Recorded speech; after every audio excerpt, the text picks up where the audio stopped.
党的旗帜王啊，满皇上的徽牌随了整个当朝，金钱看齐，墙上写着秦香莲的30。Hi everyone! So the new ancestral short event has started and Mirage comes to an end. And we have around 1 month left in League. At this point I would like to give some rough economic tips, forecasts and address some points that are very problematic going forward from a standard player's perspective. Let's start with my forecast for 3.29. To this point we don't have any informations about 3.29 League yet. What we have are some posts from GGG that match the statements GGG already gave in several interviews and live casts. The menagerie is an ongoing topic in the community and on GGG's side. The code is pretty old and apparently slight changes cause major issues. So a rework of the whole mechanic is more than possible. GGG posted these comments.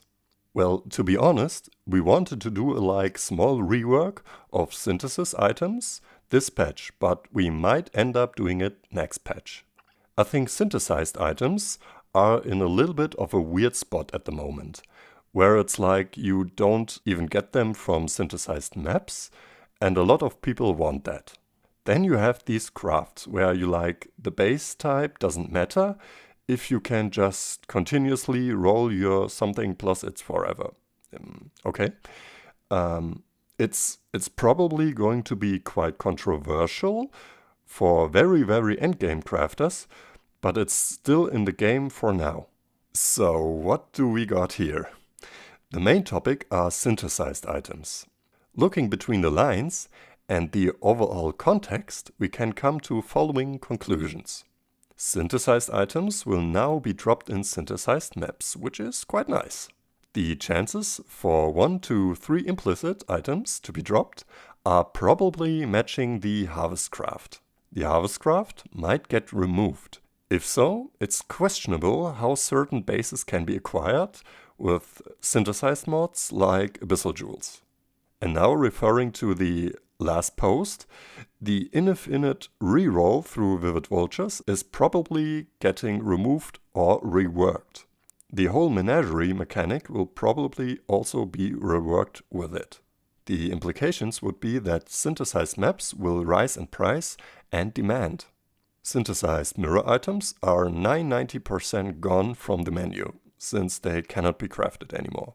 Beast farming, as long as it's still in the game in the current form, will be less profitable since the Vivid Vulture is removed.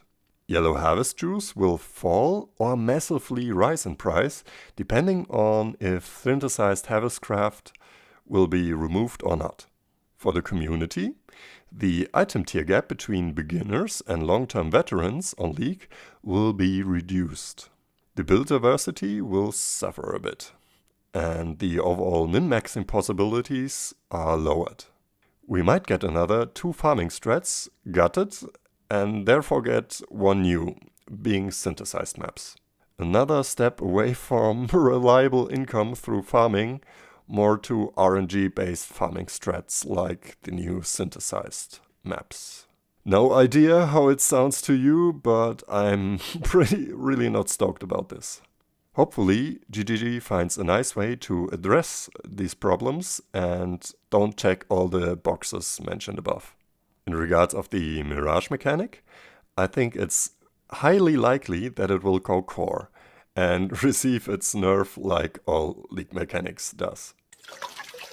A healthy way would be to implement it into the core game, like Delirium Mirrors or the Wildwood.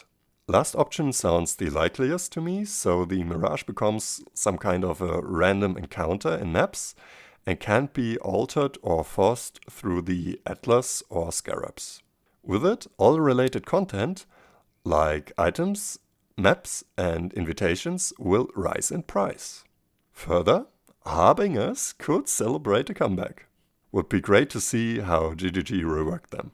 Chances for this happening are a positive-minded 50-50. Other changes, besides the gem reworks, will probably related to quality of life features and some small fixes. So let's quickly summarize my economic predictions from a standard player's perspective. Synthesized maps will rise in price. One synthesized items, so with one desirable good mod, will fall in price. Synthesized items with 2 or more desirable implicits will rise heavily in price. Mirror fees for synthesized items that already exist could rise a bit in price. Yellow Life Force and Sacred Crystallized Life Force will fall in price if the Harvest Crafting option is removed, and heavily rise in price when it stays in the game. Vivid Vultures will heavily rise in price if the existing ones just remain in the game, or they are pretty much, well, dead if they get removed. Black Morgans and Cracker Camerals will slightly rise in price, since the farm will not be as profitable as before and less people will run it. Harvest Scarabs will slightly rise or fall in price depending on the points mentioned above for the Harvest Craft. Mirage-related items like the full Mirage maps, the invitations or the belt will of course heavily rise in price, since their appearance will be massively rarer. Now it's time to decide wisely if you want to invest in League and gather profits on Standard. While talking about Standard, let's address the elephant in the room. Standard is sadly in a horrible spot. My main point of criticism is that GGG still hasn't figured out that the new League patch notes hit Standard players hard every time. Standard is a very grown economy, with prices mostly doubling those on League. Since GGG always looks at the new mechanic introduced in the new League and wants to shift the focus away from the old mechanic to the new one, older League mechanics get heavily nerfed, so that they become more of a side hustle, not a main attraction. All fine and dandy, but since Standard players don't have access to the new League mechanic, all they receive are heavily gutted content. And that's the pure opposite of what a grown and expensive economy needs. Items rise in price due to the lack of farming, and farming strats fall beyond the point of lucrativeness. Scarabs on Standard are getting more expensive every day, and if you don't drop a Hinekora slog or a mirror in the process, you overall lose currency while farming. This is a down spiral and needs to be addressed before Standard players will just quit. Especially for newer players that want to try out Standard, the current state isn't just not introducing, it's just horrible, since it's so hard to earn currency. There are only a few farming strats left that GGG hasn't nuked for Standard players, and all of them being RNG related. For example, simulacrums. You spend hours upon hours to maybe find the one drop that is worth it and that makes up for the whole time. Or you don't drop it.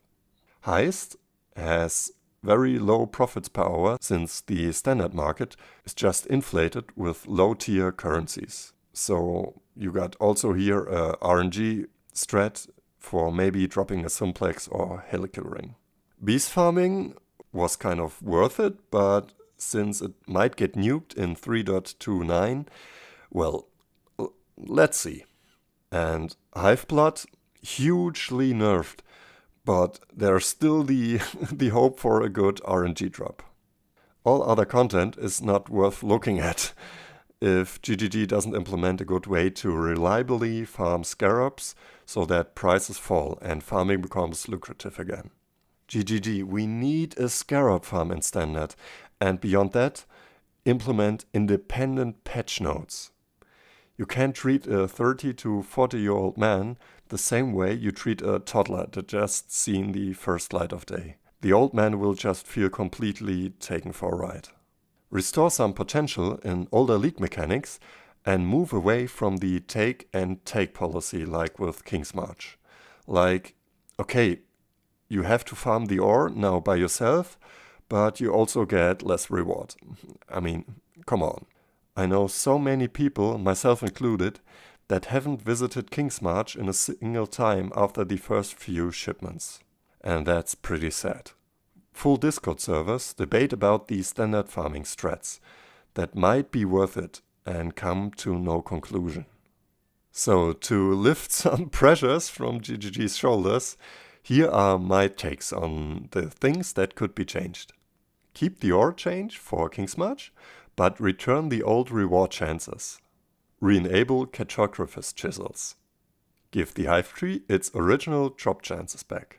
Limit the use for risk scarabs to 3 or 2, not 1. Bring back the old abyss and let it spawn half of the monsters. Same for blight.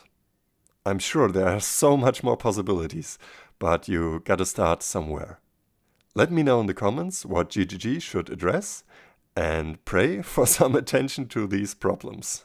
Other than that, I hope you like my small summary and feel empowered for change. If so, leave me a like and subscribe, and see you in the next one. We'll introduce a new build guide soon.